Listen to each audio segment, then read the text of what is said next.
Hi hello இன்றைக்கி என்ன பார்க்க போகிறோம் பார்த்தீங்கன்னா ஒன்றும் இல்லைங்க. இதை நம்ம நெய் பழம், தேன் பழம், சர்க்கரை பழம்னு சொல்லுவாங்க. இல்லைன்னா பாப்பி சீட் ஃப்ரூட்ஸ், க்ரீன் ஏரா செரி ஃப்ரூட்ஸ்னு சொல்லுவாங்கங்க. இதோட பொட்டானிக்கல் நேம் என்ன பார்த்தீங்கன்னா முட்டிஞ்சியா கேலபராவாங்க. இதோட இலை, பூ, பழம் இது மூணுமே பார்த்தீங்கன்னா மருத்துவ ரீதியாக உபயோகப்படுத்தலாம்னு சொல்கிறாங்க. இதோட இலையை நம்ம கஷாயம் வச்சு குடிச்சு வந்தோம்னா தலைவலி கேட்குதுன்னு சொல்கிறாங்கங்க. அது மட்டும் இல்லாமல் ப்ரோஸ்டேட்டிக் ப்ராப்ளத்தையும் கேஸ்ட்ரிக் அல்சர் ப்ராப்ளத்தையும் ரெடியூஸ் பண்ணுது சொல்கிறாங்கங்க.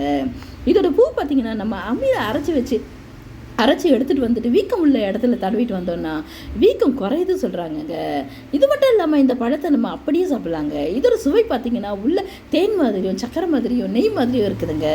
அதால் தான் இதுக்கு நெய் பழம், தேன் பழம், சர்க்கரை பழம் சொல்கிறாங்க போலங்க. இதோட யூசஸ் என்ன பார்த்திங்கன்னா நுரையீரலுக்கு ரொம்ப நல்லதுங்க. அது மட்டும் இல்லாமல் இது ஆன்டி டைரக்ட்னு சொல்கிறாங்கங்க. ஆனால் இதில் வருத்தப்படக்கூடிய விஷயம் என்ன பார்த்திங்கன்னா நானும் ஒவ்வொரு மரத்து கீழே பார்த்துட்டேங்க, இந்த பழம் வீணாக கிடக்குதுங்க. யாருமே இதை சாப்பிட மாட்டேங்கிறாங்க. நீங்கள் எங்கேயாவது பார்த்தீங்கன்னா சாப்பிடுங்க. முடிஞ்சால் இந்த தகவலை அனைவருக்கும் பரப்பி விடுங்க. தேங்க்யூ.